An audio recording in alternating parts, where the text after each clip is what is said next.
Hello, everyone, and welcome to, what should we say, an extra session of our Grammar Clinic series.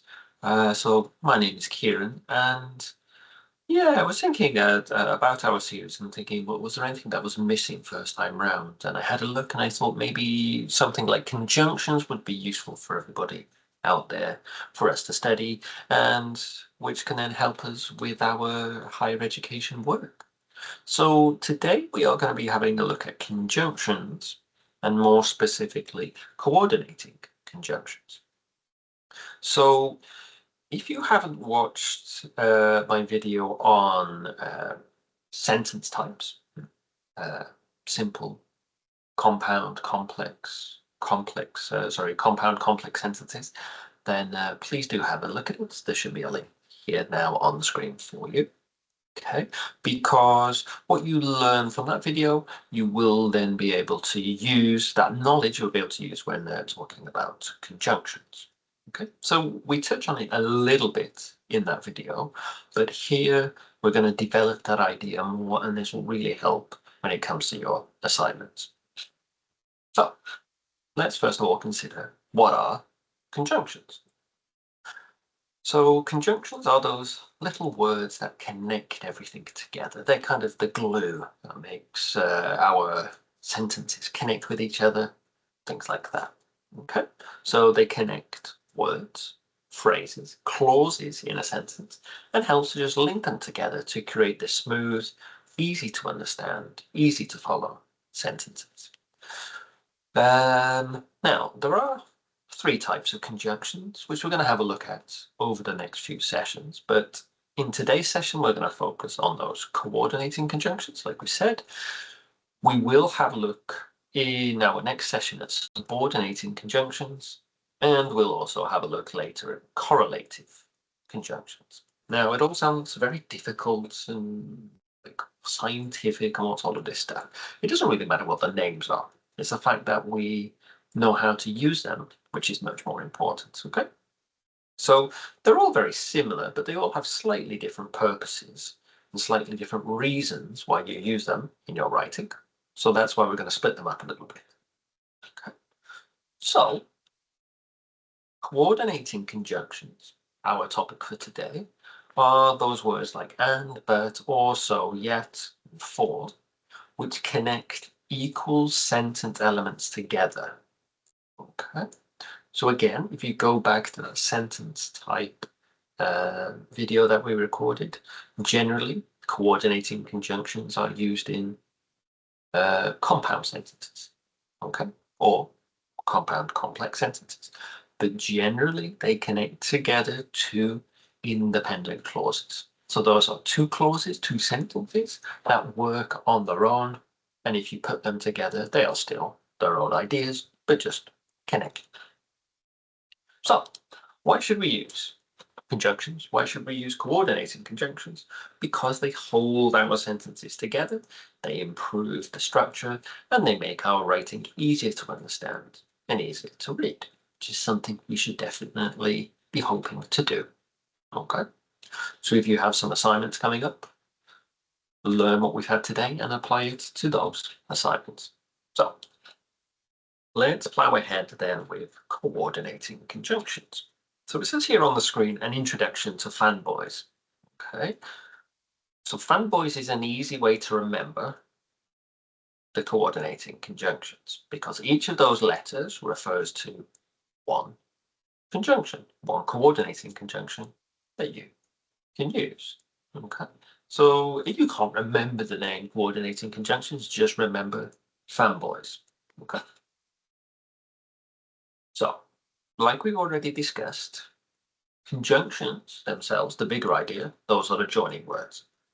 They join clauses together in compound, complex sentences, etc. And more specifically, coordinating conjunctions give equal importance to both of the clauses which you connect together. Okay? When we move to subordinating, you'll see that that is different. But coordinating ones link sentences of equal status together. Okay, So the easy way to remember them is fanboys, Famboys, and every letter stands for a specific conjunction. So F stands for, A for and, N for nor, B for but, O for or, Y for yet, and S for so. So thinking about these seem like the kind of simple conjunctions that we should all know, or we should know most of these ones. Okay, so let's consider for example. Okay, so in this sense, when we're talking about conjunctions, for has the meaning of giving a reason why you do something. Okay, so it says here, I don't eat peanuts for I am allergic to nuts. Okay, so it has this idea of because or since. Okay, it's maybe like a more an older way of saying this. Okay. Normally now people would use because, but you could use for in this situation to give a reason why you do or don't do something. So moving on to A, we've got and as we all know, and gives one extra idea. Okay. So it joins similar ideas together and puts them together, like we said. So she wanted to go home, and so did he. Okay.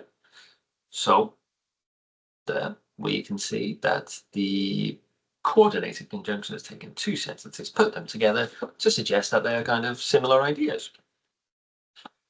Next, we have nor. So I don't know if you've come across this before, but nor is like the negative form of or. Do you want this or this? I want neither this nor this. Okay, so nor is like when you want zero of the two options that are being offered. So the teacher didn't like coffee, nor did she like tea. So that is a no to coffee and a no to the tea. Okay. Okay, next we have but. So this is the B here. Okay, so but shows a contrast. So it matches a positive with a negative, or the opposite way around, a negative with a positive. So Grandma enjoyed the ballet, but I didn't. Okay, so positive for her, but negative for me. So in that situation, we use a but. Now next we have or. So or suggests that you have a choice. Okay, so do you want to go to the movies or the zoo? Okay, so you see that it's linking together those two ideas there. Now next we have yet. So yet also gives a contrast. All right, just like but. Okay, I don't like tomatoes, yet I love ketchup.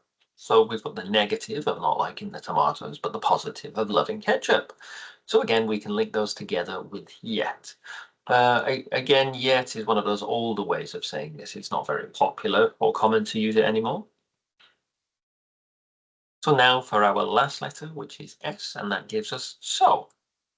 So shows us about cause and effect. One thing leads to another thing. The grass was brown, so I turned the sprinkler on. So that was the cause, it was brown, and the effect was you turned it on. Okay, so those are our coordinating conjunctions. It's simple, yeah, all right. So just to make sure that we understand, we're going to have a little exercise now to test our knowledge of those. So you notice here we've got a sentence and it is missing a coordinating conjunction. So we just need to choose the correct one. So we can see here my favorite snacks are chocolate, potato chips, apples. What word would go best in that space, do you think? Well, the answer is and. Okay, it just adds an extra idea. Now for the next one, I wanted to read my book. I had to do my homework first. So what could be the correct conjunction there? I wanted to read my book. That's kind of a positive thing. I had to do my homework first. That's a negative. So we could probably use here but. Okay. Now the next one. I enjoyed the first movie. I recommended it to my friend. Okay, so what would you choose there? Well, probably you would use so. Okay, talking about cause and effect. Now, the next one, we ended the trip early. The storm flooded our tent. Well, this one is kind of explaining why you did it. Why? Oh, sorry. Why? Yeah, no, no, why you did it. So you would use here for. Okay. Now, next one. I want hamburgers, fish and chips for my birthday dinner. Now, what would be the best answer here? Well, again, it gives an extra idea, so we would use at. Now, the next one, I want sushi for lunch. I don't get my pocket money until Monday. So we've got, again, a mixture of positive and negative things here. So we would use but. Okay. Now, for this one, I can't swing on the monkey bars. Can I climb the climbing wall? Okay. So I can't do this one and also can't do this one. So we would use no for this one. Okay. So the thing to remember is for each of those letters of fanboy, F-A-N-B-O-Y-S, they all correspond to a coordinating conjunction. Okay. And you should use your coordinating conjunctions to take one clause, another clause, and to put them together. Okay. All right. So what I suggest you do is the next time you are writing an essay or an assignment, please see if you can use your coordinating conjunctions. So that's the end of our little workshop for today. I hope it was useful for you, and please look out in the next few days and few weeks for our other workshops on conjunctions. Okay, so thank you very much everybody for watching today, and I hope to see you again soon. Goodbye.